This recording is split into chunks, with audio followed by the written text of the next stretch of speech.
I'm going to start off with a word about addiction. What a common thing. I've stood in front of hundreds of audiences and asked how many people here in the room are recovering addicts or are presently using addicts. It's a trick question.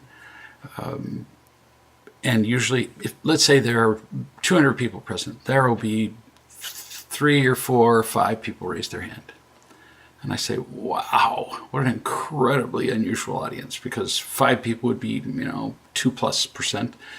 I said 10 to 20% of the population is addicted just to alcohol or drugs.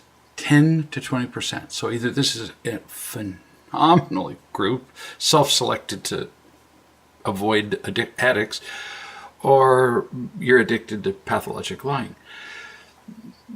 It's the latter. And it's because we don't realize that everybody's an addict. I've known thousands of people in my life now. It's been a pretty unusual life. Known them well.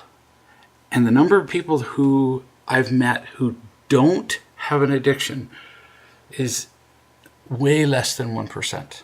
I wouldn't guess it. How much less? 0.5. I don't go around with a calculator in my pocket.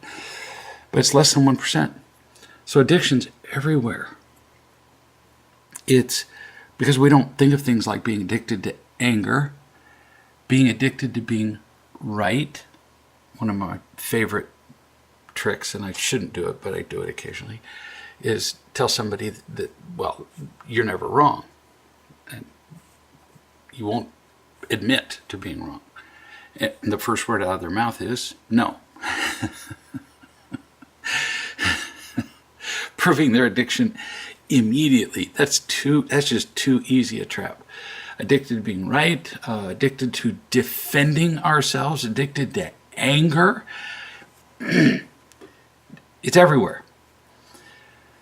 And it's fairly common. Now, these are the addictions that are most common, are the ones we don't recognize. So, wow, are we in trouble?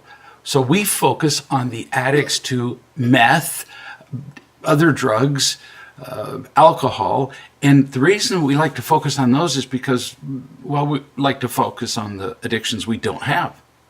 No kidding. That's why we do it. We love to have a moral basement.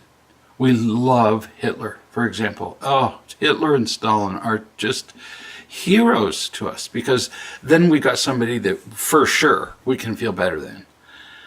And that's what we use addicts for. Well, at least I don't use methamphetamine. At least I don't, I'm not a crack mother, who's left her baby in a dumpster. Not exactly a high standard for parenting, but we love our addictions. So we don't leave our baby in a dumpster. Instead, we let our baby live, but then we raise our children and we enable them because we're addicted to their approval, which is worse. So we raise children whose lives are miserable, which is better, to destroy a child's life, make them people pleasers or controlling or entitled or snotty or whatever for the rest of their lives, destroying their relationships, and then their children, so which is worse, that or a crack mother who just gets it over with quickly. I'm not being flippant. Not a bit. I think the first one's worse. So, addiction. Whew, what a problem. Except we don't it's all the worse because we don't understand what it is. It's just a reaction to pain. So we look down on addicts, and we all are, and addicts are just treating their pain. It's about the pain. We commonly expect addicts to just stop. Well, if you're using meth, then the solution is to stop. Like, that never occurred to a meth addict. Like, I didn't quit using narcotics, 1,000 times. Every single time I shot up with narcotics, I knew it was wrong. Knew it was wrong for me, knew it was ethically wrong, morally wrong, and in my case, legally wrong. I didn't care. I was in so much pain.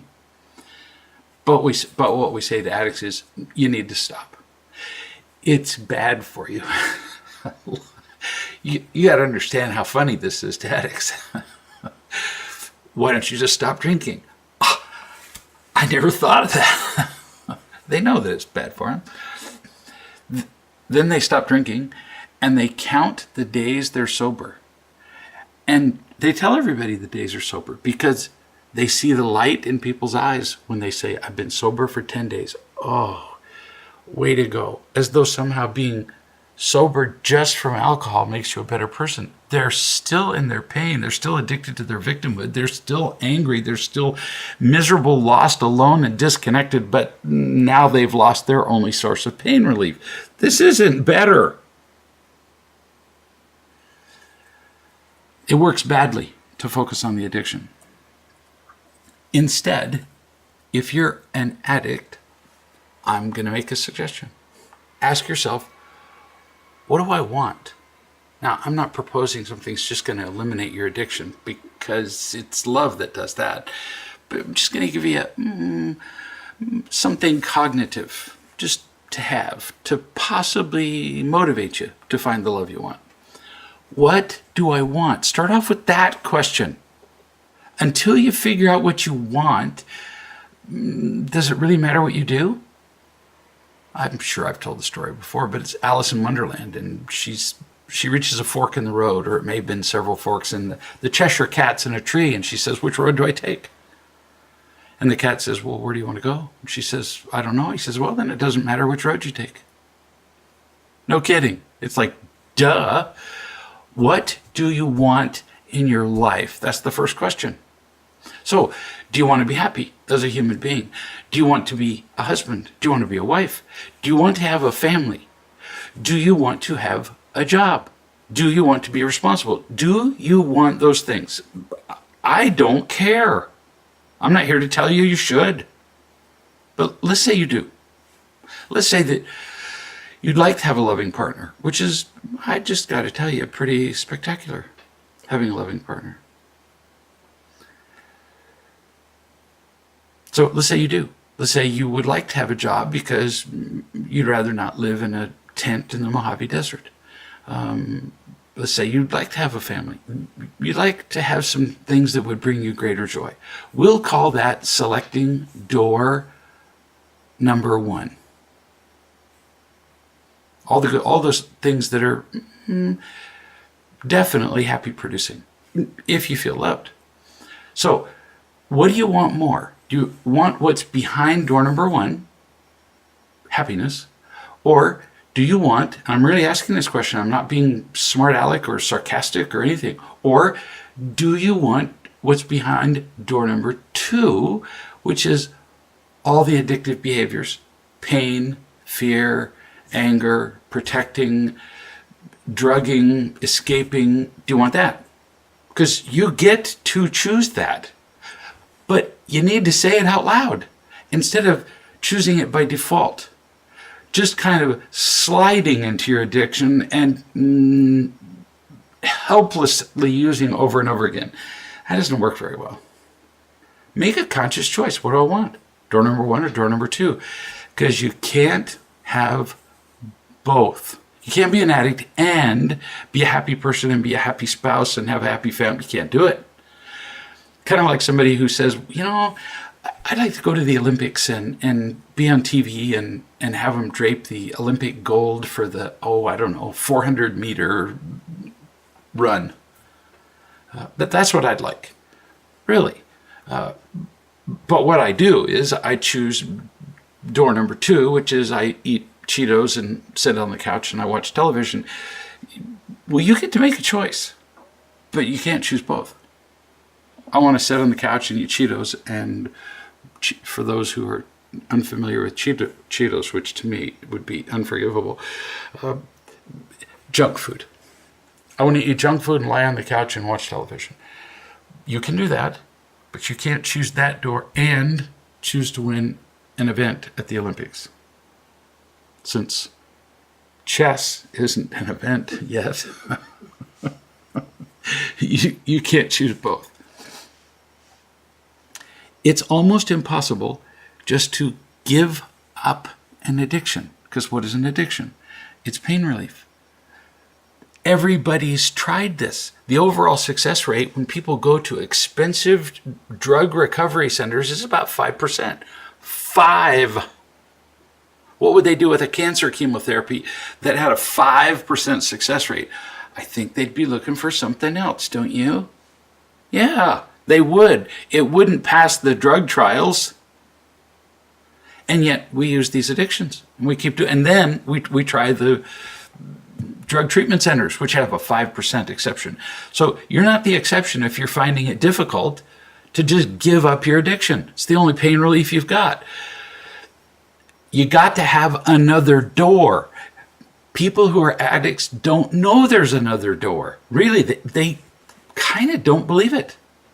So we treat our pain, we keep living with door number 2 because we don't know there's a door number 1.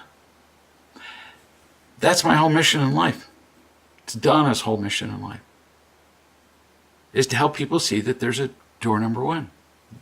You can actually walk through door number 1 and find, well, love, peace, faith, happiness, a partner, children, maybe, whether they're biologic children or people you just love. Who cares?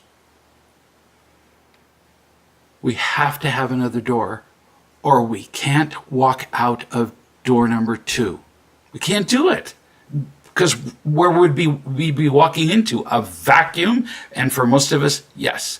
And once we realize there's a door number 1, that there's happiness and all that stuff, it might in the beginning seem a little far off. Not really. Because all you can take is the next step. The next one step. Each step is a reachable goal. So I will call somebody today and talk about myself and feel loved. I will watch a video chat today and get the feeling of love. Doesn't matter really what the words are, the feeling. I'll go on the website and I'll read blogs. I'll get on a conference call and get the feeling of love. That's a reachable goal for today. Each weight you lift is a step toward eventual strength. Each step is a step toward where you want to go, toward freedom. So you're Alice in Wonderland and you're sitting in front of the Cheshire Cat, and the Cheshire Cat is saying, let me tell you about the roads. There are 2. Road number 1, which follows door number 1, where you can be happy forever. Now, it's still difficult sometimes, and you'll fall down, and sometimes you might even get a little off the path, but if you go through door number 1 and follow path number 1, you'll be happy. Or you can choose door number 2, clearly labeled door number 2. Addiction, being right, never wrong, being angry, controlling people, manipulating, and it's not labeled miserable. No, it's just labeled with controlling and people-pleasing and drugs and alcohol. And you also take that step by step. I'll go out with my friends and I'll have 1 drink. You're already screwed. As soon as you take 1, you're not really you. You're not there. You take 2, you just resigned from life. The problem is at 2 drinks, you still think you are there. In fact, you think you're pretty clever and funny. Now you're just looking kind of stupider by the minute. At 3 drinks, you just as well go get a bed and go to sleep. Door number 1 or door number 2. Choices are pretty clear once you see that there is a door number 1. And I'm here to tell you there is. Your subject. A lady called me to say that she has a 2-year-old who's just all the time just taking things from her 5-year-old sister. You've seen 2-year-olds do this. They see an object. The most attractive objects are the objects that somebody else has. So we have a ball on the floor, and we have a ball in the hand of her 5-year-old sister. Well, if her sister's playing with the ball, then it must be a better ball. So the 2-year-old goes for the ball that's being held by somebody else. Much more drama involved. And oddly, a kind of connection. No kidding. She goes and picks up the ball on the floor. No connection. She goes and takes the ball from her sister. She's touching her sister. Her sister looks at her right in the eye. She may also be spitting in her eye. But there's a bizarre kind of connection going on. Well, back to this woman. The 5-year-old, when things are taken from her, then whines and complains. You've all heard whining. I think that's about all the sampling we need. And then the 8-year-old, the brother, attacks the 5-year-old for whining. Oh, this is so fun. So the 2-year-old takes from the 5-year-old, the 5-year-old whines, and the 8-year-old jumps in and says, "You're such a whiny baby." And then the 2-year-old takes even more from the 5-year-old. You got the cycle, right? And the house is in an uproar in, 60 seconds. That's all it takes. So I asked some questions of the mom. And I'm listening to the background noise. I'm listening to this happening. So there was no doubt about it. Turns out I asked some questions because of what I was hearing. The 2-year-old disrupts everything. Everything. Takes things from the sister, comes to the mom, says, "I have to talk to you right now." For a while, I could not talk to mom on Skype without the 2-year-old interrupting. Ever. Not one time. Until eventually I taught her how to stop that. And we don't ever get interrupted now. And mom's going, "Wow, I didn't know that was possible." We'll get to that in a minute.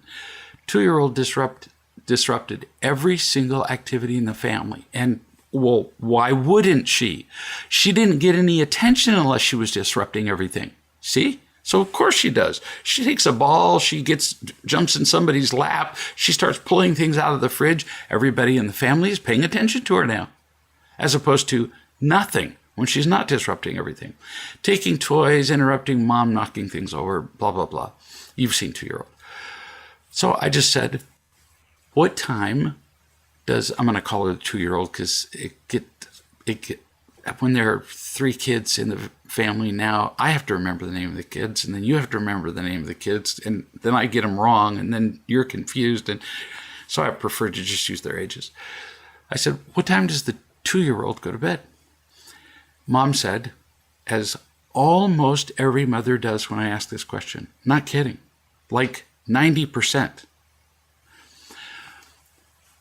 Well, you know what well means? There is no bedtime. It means the kid goes to bed whenever she bloody well chooses. This is the kiss of death. And I said that to mom. I said, listen to the pattern that I've heard so far. The 2-year-old goes to bed whenever she wants. I said, I'm just going to guess that she eats whenever she wants. And mom's going, how could you know that? It's really not hard to fill in this pattern after you've seen it a few hundred times. I'll bet she eats what she wants. She takes what she wants from her siblings. She takes what she wants from you. She takes attention from you and from your husband. She takes all day long. I said, so what's the solution? Mom's going, I don't know. Well, clearly, or we would have interrupted this pattern. It would seem logical that if the child is constantly taking, that you would stop her from taking, doesn't it? No, because what do we do with children? We love and teach. So the solution isn't stop the taking, it's love and teach. The solution is, oddly, giving instead of having the child take. Give her attention. So at least 10 times a day, you go and you find her. You go find the 2-year-old who's doing whatever, and you sit down on the floor, lie down on the floor, fasten your eyes to her, ask her what she's doing, participate in what she's doing, and do that for 10 minutes. And then walk away. Say, I'll come back and find you in a little bit.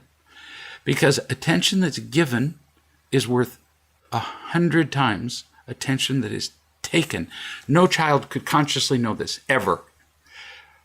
But when a child has to reach out and take something from you, they're temporarily satisfied at a really superficial level.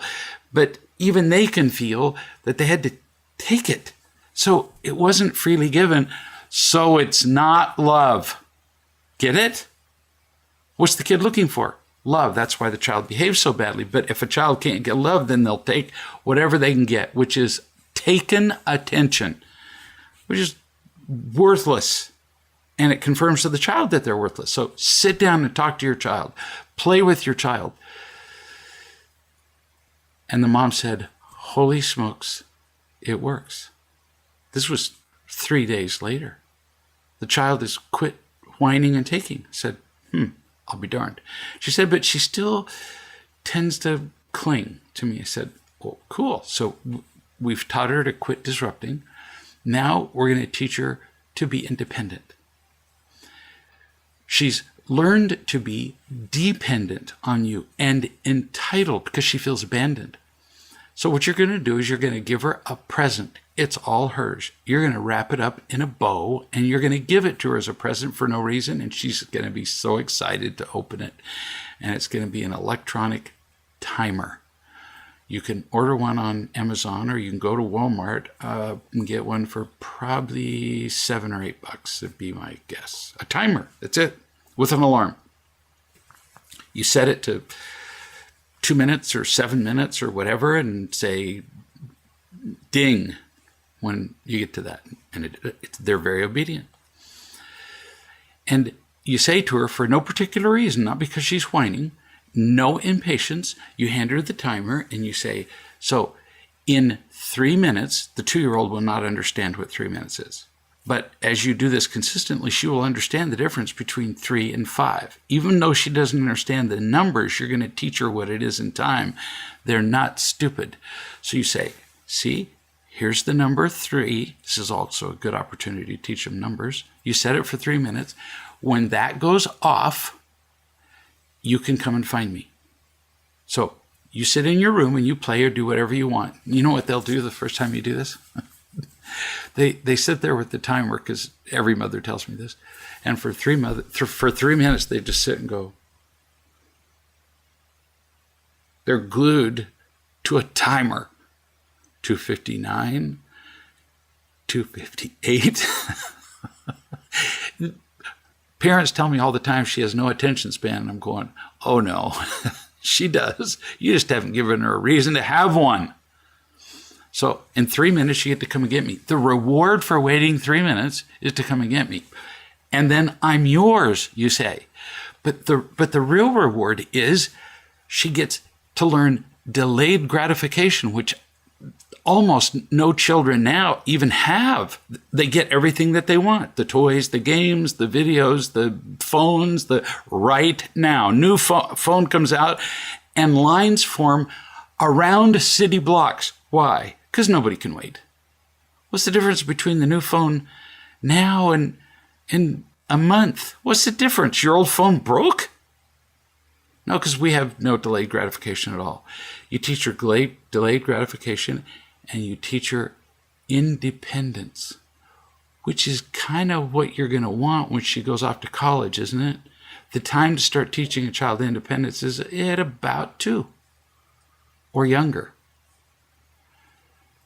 And then she'll stop demanding another reward, in this case, mostly for you, because she has both the attention she wants and she feels empowered from those independent times. The more empowered she feels, the less clingy and dependent she'll be.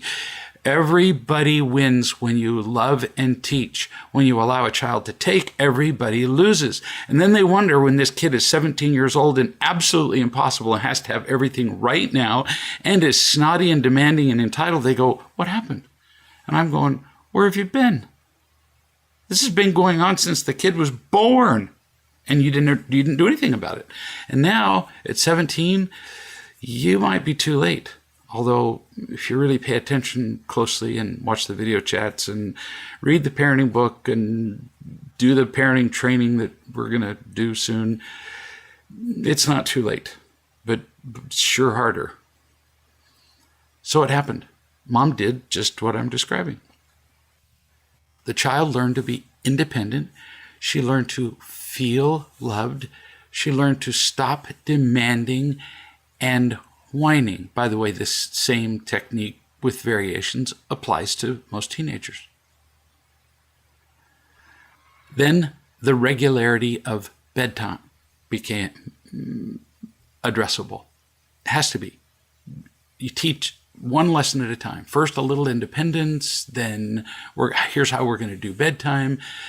We're going to do bedtime at 7 o'clock. For a 2-year-old, that's bedtime. Look up the recommendations of the Academy of Pediatrics, 7 o'clock. Full stop, period, done, that's it. There's a celebration beforehand, like at 6:30 or 6:40, we begin the celebration, we brush our teeth, and you brush her teeth, and if she resists, you have her brush your teeth, and you make it a game, and you sing, and you play, and I've done this hundreds and hundreds of times with my own and with my grandkids. You do it. You do the celebration, but then there are no excuses for not being in bed at 7 o'clock. This particular mother said, well, but she isn't always sleepy. I said, what do I care? What do you care? She just has to be in bed at 7 o'clock. You can't make her sleep unless you're, I don't know, an anesthesiologist. Then you can make her sleep, but it's a little dangerous and social services would probably get involved. But she has to be in bed. And Mom said, well, but sometimes she gets hungry. Oh, let me think. Let me crack my skull here. Leave her 2 crackers by the side of her bed with some peanut butter, whatever. Well, sometimes she has to pee. You know that's just getting a little boring, right? I mean, hunters take porta potties with them into the woods sometimes. You just put a little porta potty by her bed. Well, sometimes she wants to play, and she hasn't figured out how to play. Leave a book. With one mother, I said, record the sounds of your voice singing a couple of songs, and the child can play that if the child has a hard time going to sleep. Whatever. I talked about this in the last video chat. My son delivers a lecture to business executives, and he said, when it comes to figuring out how to get a job done and how to work with your boss, he said, he puts up a great big slide that says, stop whining and figure it out, Dad. He was talking about a conversation he had with me. That's what I'm saying to you. If you're a parent, parents whine and whine, oddly, about the whining of their children. A little bit hypocritical there, you think? We whine and whine, but we don't just figure it out. There is a way to put your child to bed, permanently in bed at 7 o'clock. And if that involves locking the door, well, then we get to that. Hungry, leave a piece of cheese. Thirsty, leave a glass of water.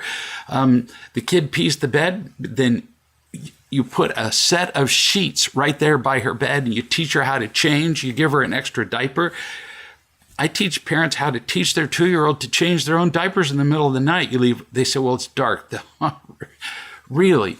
So your child complains that it's too dark. Now, I'm just going to take a stab here. Give her a nightlight. Give her her own flashlight. Whatever, but the child doesn't get out of that room ever after 7 o'clock. Or you just guaranteed yourself an entitled and irresponsible teenager. And it started with what you weren't willing to do when the child was 2. Not making this up. So the child doesn't interrupt anything anymore, quits taking. Oh, sorry. The mother did this, and the child did quit interrupting everything and quit taking from everybody. Then the 5-year-old started whining less, and the 8-year-old became less hyperactive and teasing and critical. And it turns out it was all because of what? The 2-year-old? No. It's all because mom wasn't teaching the 2-year-old and loving the 2-year-old. The whole family was upset because nobody knew what to do with the 2-year-old.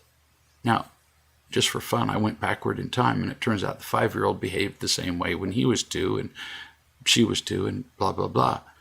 Got to start doing this early.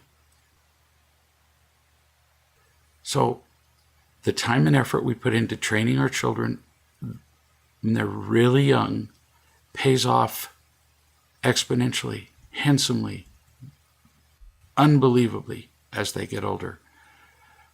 Whatever age your children are, however, start it right now. You'll be glad. The longer you wait, the harder it gets. New subject. I know a 21-year-old girl who was preparing to go to college. Nervous, isolated herself from people, was having panic attacks where she was absolutely disabled. Now, listen to me, I didn't put these two together intentionally. How did this 21-year-old girl, she's 21 years old, all of her friends had gone off to college when they were 17 and 18. They're finishing college. She's just starting. Why? Because mom didn't teach her what she needed to know when she was, pause, wait for it, 2. Got to start now. Right now. You're training your 2-year-old to go off to college. So what do? Because now we have a 20-year-old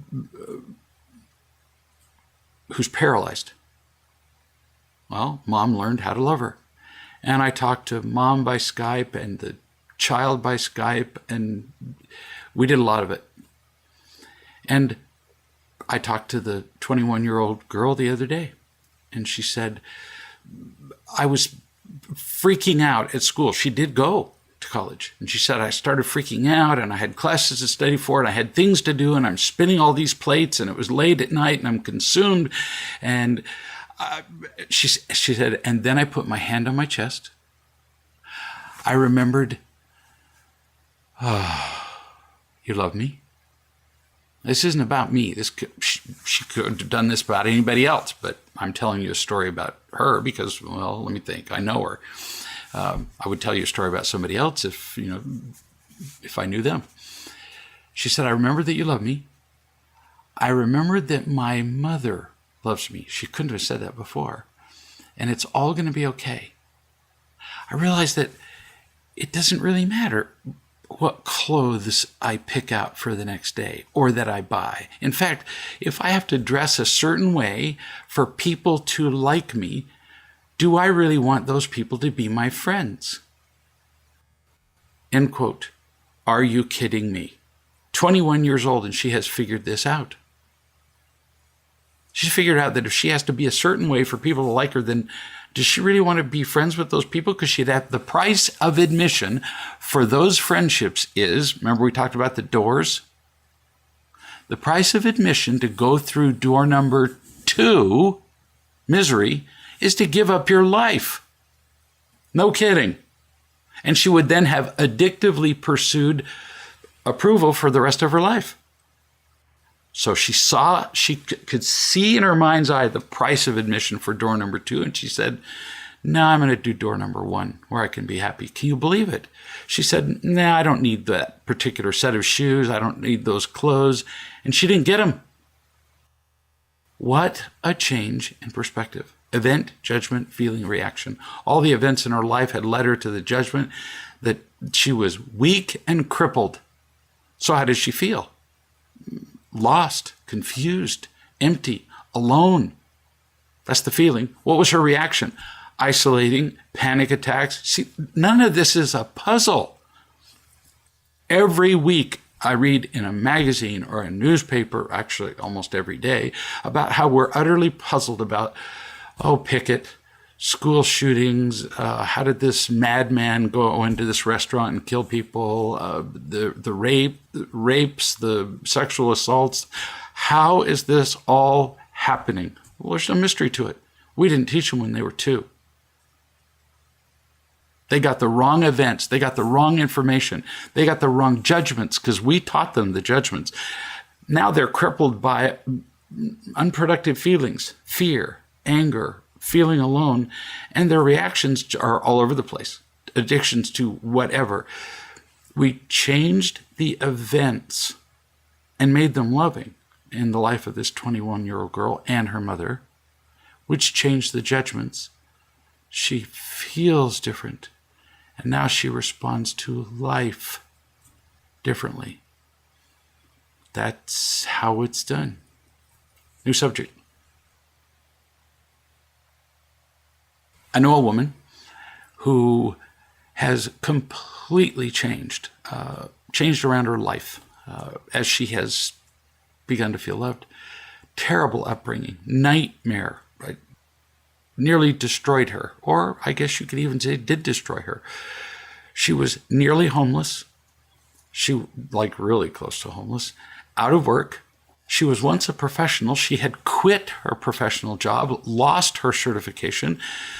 I said, baby, if you don't turn this around, because she was getting love from people, but she couldn't believe it. Really, it was too fantastical to her. She'd not been loved for her entire life from the time she was 2. We're going to pound on that number, actually earlier. So what she'd been taught when she was 2 had come to define her. She was unlovable. That's what she was taught. So along come people to love her.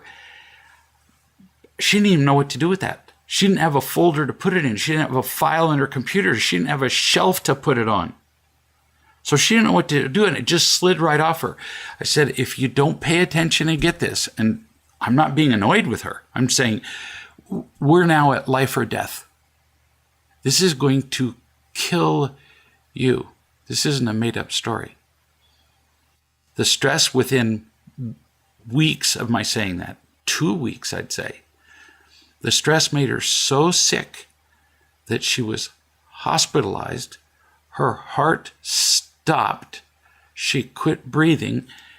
It happened within 30 seconds of her stopping breathing that a nurse came by and had what they call in the United States, a crash cart, where they have a defibrillator and a ventilator they breathe for, blah, blah, blah. They just happened to be there. She should have died by all odds. Because they only do rounds every, couple of hours, and they should have come by and just found her cold, dead body. But she had just had her heart stop. They resuscitated her. She recovered. She regained her certification. She got a job, and she's working as a professional for the first time in years. There are lots of stories like this. I don't have to look hard to find them. She wrote and said, I'm finally doing life now. Life. I'm really living.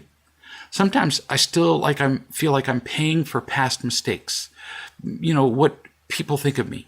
That I had to recertify and go through all that stuff, that I had to feel kind of humiliated that, I'd let myself get into such a mess. And she said, and I confuse that paying for past mistakes, which is unavoidable. You make a choice, you pay the price. You pick the more expensive item off the shelf and you show up at the checkout counter, you have to pay the more expensive price. And the price of being irresponsible and making bad choices for years is heavy. She said, I confuse paying the price with failing because it feels bad. Anytime she'd felt bad, it was because she failed, right? And then when she failed, she felt bad, and then that becomes a cycle. And so anytime something becomes difficult, she equates that with failing. She said, but I suppose it's not really failing. It's just being responsible. Oh, let me breathe. Yes, when we change our lives around, there's always a price to pay. For one thing, as we change our lives, there are some people who are going to think we're weird because they've gotten used to knowing us in our crippled, hobbled state. Some people will leave us because the old forms of trading are gone. We'll have to pay for past mistakes. We'll have to repay loans that we've racked up. We'll have to catch up on careers. We'll have to rebuild relationships that we've destroyed or find new ones. Unavoidable. But when we experience these inconveniences and discomforts, sometimes we feel isolated because we're really working to get out of the hole, and there are not always a lot of people cheering us on. We feel ashamed. That makes us feel alone. We feel like we're failing again as we slip and fall on our way out of the hole. But no, we're not failing. We're just being responsible. Being responsible for our present choices and for our past mistakes. So what do? Oh, just pay the price and move on. She says, I really do value all the support that I'm getting with people at work, with people at church, and lots of places. I'm here where I am because of all the love, advice, and support that people have given me. Yeah, no kidding. You really are. You've had a lot of help. And you're here because of your own faith and courage. You're a miracle. If all of those people had loved you and you hadn't trusted it, yeah, you'd still be in the hole. Actually, you'd probably be dead. You proved that you could do it once, be dead. I'm sure you could prove it again. Apparently, you're good at dying.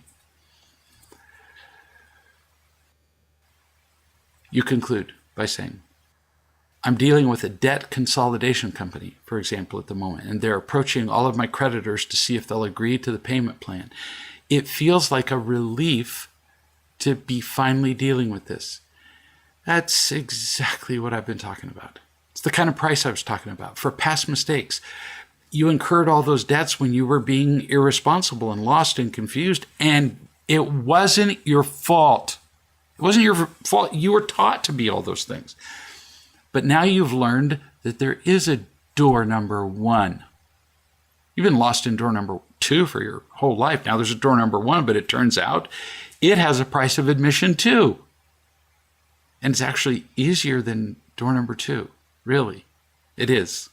So yeah, now you've got a debt consolidation program, and so it was probably a little embarrassing to go to them and say, I owe about 30 times more than I make a month.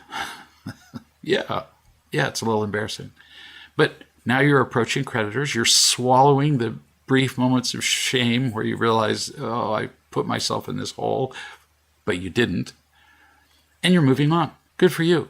It's all you can do. You just keep moving forward. Unashamed, unafraid.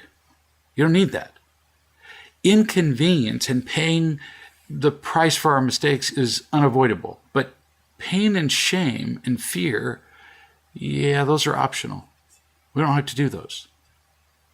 You're a powerful woman, kid. Like, impressive.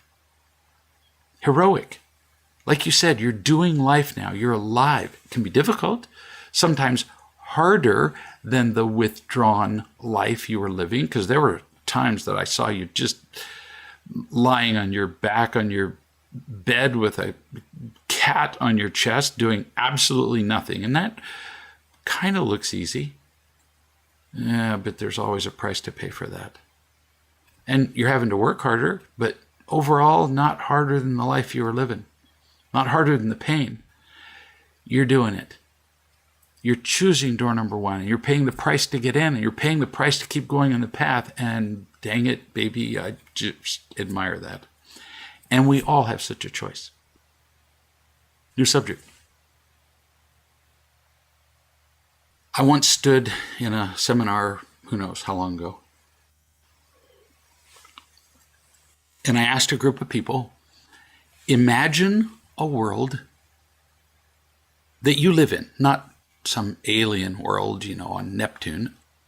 Imagine a world where there is no anger. None. No disappointment, no frustration, a real world, and you live in it. No irritation, not toward or from your spouse, kids, co-workers, parents, friends. Took me that long to say that. Every single person in the room looked at me like I had a disease. You're kidding me. Like I just said, imagine speaking Babylonian. They were incredulous, mystified, dumbfounded. They were squinting. They were lifting their eyebrows like, what are you talking about? They were interested at the notion, but utterly disbelieving. I apologized, and I said, I just trapped you. It was intentional, but trapped you nonetheless. You can't imagine such a world. Why? Because you've never seen it. People often ask me, so it sounds pessimistic that you say that people haven't been unconditionally loved from the time they're little kids. And I ask them a question just like this one. It's easy to prove it. There were hundreds of people in the room. Not one person looked at me and went, yeah, I can easily imagine such a world. Much less somebody saying, oh, well, I live in such a world. Are you joking? No, they don't. That proves that we weren't unconditionally loved from the time we were little kids. We can't imagine it because we haven't seen it. We've never seen the absence of anger, the absence of disappointment, no frustration, not even for brief periods of time. I didn't. We can't imagine it. And that, not being able to imagine it because you haven't seen it, is the source of every problem you have. No kidding. Sounds like a lot to say. It is, in a really brief period of time. And it's true. Having never seen or felt what no anger, nor fear, nor frustration feels like, you can then rationalize those feelings and behaviors every single time. If you've never seen the absence of anger or fear or frustration, then anger and fear and frustration become what? Normal. And now you're dead. Because all you've done is live behind door number, I didn't intend this in the beginning, 2. Behind door number 2 is anger and fear and frustration and misery and addiction and all that other stuff. And you've lived behind door number 2 your entire life. You didn't even know the door swung out, much less go outside and discover that there's another door. You've been living in this world, this crazy world number 2, your whole life, so it's normal. And that's what we're trying to do in the world with real love, is to create the feel of unconditional love for people to the extent that then they can tell the difference between that feeling unconditionally loved, and everything else. Once you've tasted chocolate cake, you will never again be fooled by photos of chocolate cake. Most people have been eating paper and cardboard pictures of chocolate cake their entire lives. They never had the real thing. The photos don't taste like the real thing. And that's what imitation love is. It's a substitute for the real thing. And it never satisfies. It can look pretty. It can fill your mouth for a brief period of time, but you can even flavor it, I suppose. Chocolate flavored paper. Sure, they have stationery that's scented. Why wouldn't you? But it ain't the real thing. And it will never nourish you. So what's the real question? In every single circumstance in life, whether you're by yourself or whether you're having an interaction with somebody else, whether you're at the job, whether you're talking to a child, a spouse, a business partner, a friend, no matter what you're doing, how will things change if you find unconditional love and bring it to that situation? Oh, you ask that question with some regularity, and you're going to find door number 1. I recommend it to you. We'll see you in a week.